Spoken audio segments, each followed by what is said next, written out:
Assalamualaikum warahmatullahi wabarakatuh. Perkenalkan, nama saya Dian Fitri Wijayanti, NIM 630101908, kelas Perbankan Syariah 5A. Di sini saya akan memaparkan tentang tugas akhir kewirausahaan mengenai UMKM Roti Bakar Aneka Rasa khas Bandung di Tangen, Kabupaten Sragen. Baik, yang selanjutnya kita mulai dari profil usaha. Data usaha yang pertama adalah nama UMKM-nya adalah Roti Bakar khas Bandung, alamatnya di Gilis, Katelan Tangen, Sragen, Jawa Tengah. Tahun berdirinya sejak akhir 2005. Bidang UMKM-nya di bidang kuliner, jam buka setiap hari dari jam 4 sampai jam 9. Nomor teleponnya 081 382 897 395. Baik, yang selanjutnya kita dari data pemilik usaha. Nama pemiliknya yaitu Bapak Tarmidi, usianya 30 tahun, alamat rumahnya Dawung, Jenar, Kabupaten Sragen. Nomor teleponnya 081 382 897 395. Lokasi tempat usaha ini yaitu di lokasi bertempatan di daerah Gilis, Katelan Tangen, Sragen, Jawa Tengah, kode pos 57261, lebih tepatnya di perempatan Tangen, depan pasar Jamlot. Yang selanjutnya kita beralih ke sejarah berdirinya usaha. Pada awal mula Bapak Tarmidi menekuni usaha ini adalah pada awal tahun 2005. Pada saat itu Bapak Tarmidi dikenalkan oleh temannya dengan seorang pengusaha roti bakar khas Bandung, yang secara tidak langsung Bapak Tarmidi mulai mengerti tentang bahan, alat, dan racikan dalam proses peracikan roti bakar.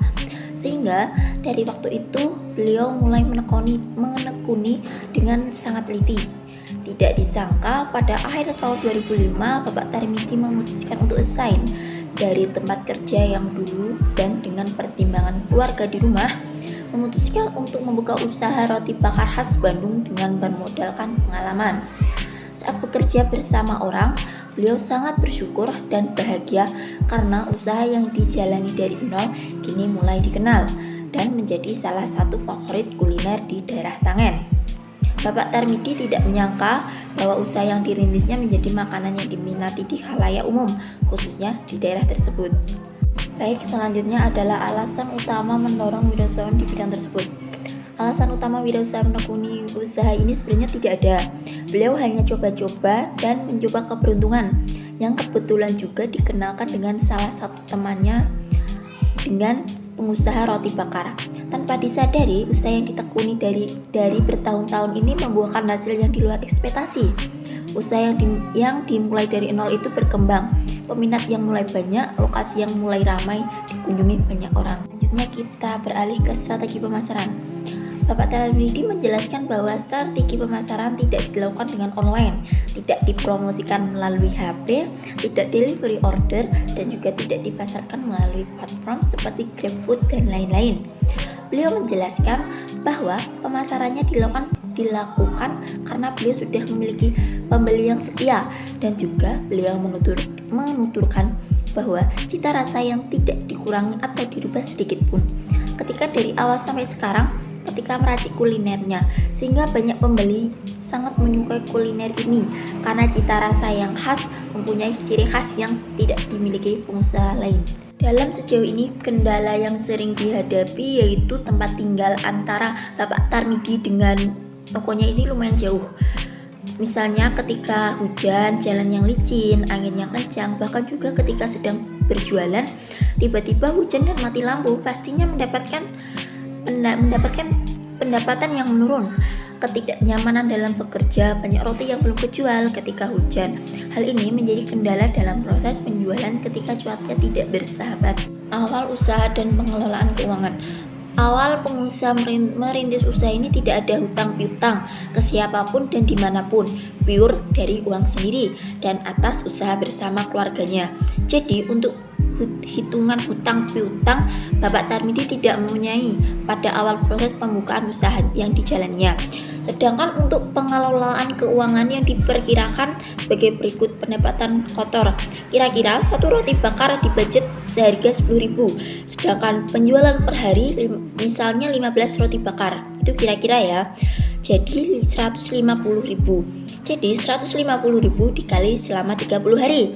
Jadi sekitar 4.500.000. Dikurangi iuran lampu per bulan sebagai 40.000 untuk membeli bahan-bahan per bulan, di budget seharga 2.500.000. Bapak Tarmidi menuturkan bahwa iuran lampu itu hanya di budget 40.000. Tidak ada budget dalam tempat tinggal tempat usahanya, karena beliau menuturkan bahwa beliau sudah lama, jadi tidak ada pungutan biaya dalam lokasinya.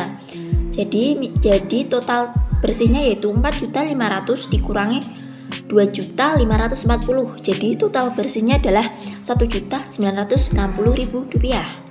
Baik, yang selanjutnya masukan untuk meningkatkan usaha. Menurut saya, guna untuk meningkatkan usaha yang dijalankan Bapak Tarmidi, promosinya dapat menggunakan media sosial, dipromosikan di WhatsApp, IG, dan lain-lain, melayani delivery order, dan juga bisa menggunakan media GrabFood dan sejenisnya. Mungkin dengan adanya layanan sedemikian rupa dapat meningkatkan keuntungan yang didapatkan. Membuka cabang baru menurut saya patut dicoba dengan ciri khas yang sudah kental di kalangan wilayah Tangen. Keuntungan dalam membuka usaha. Yang pertama, mudah dikenal masyarakat. Yang kedua, produk yang beragam. 3, lokasi usaha tidak terbatas. Yang keempat, bisnis kuliner mudah diinovasi. Dan yang terakhir adalah keuntungan berlipat. Yang selanjutnya adalah lampiran pendukung atau gambar. Di sini saya mengambil foto Bapak Tarmidi ketika malam hari, karena bukanya malam. Saya mengambil fotonya ketika malam. Maaf, ini gelap karena kurangnya cahaya. Terima kasih, itu adalah pemaparan dari saya. Apabila ada salah kata, saya mohon maaf. Wabillahi taufiq wal hidayah. Wassalamualaikum warahmatullahi wabarakatuh.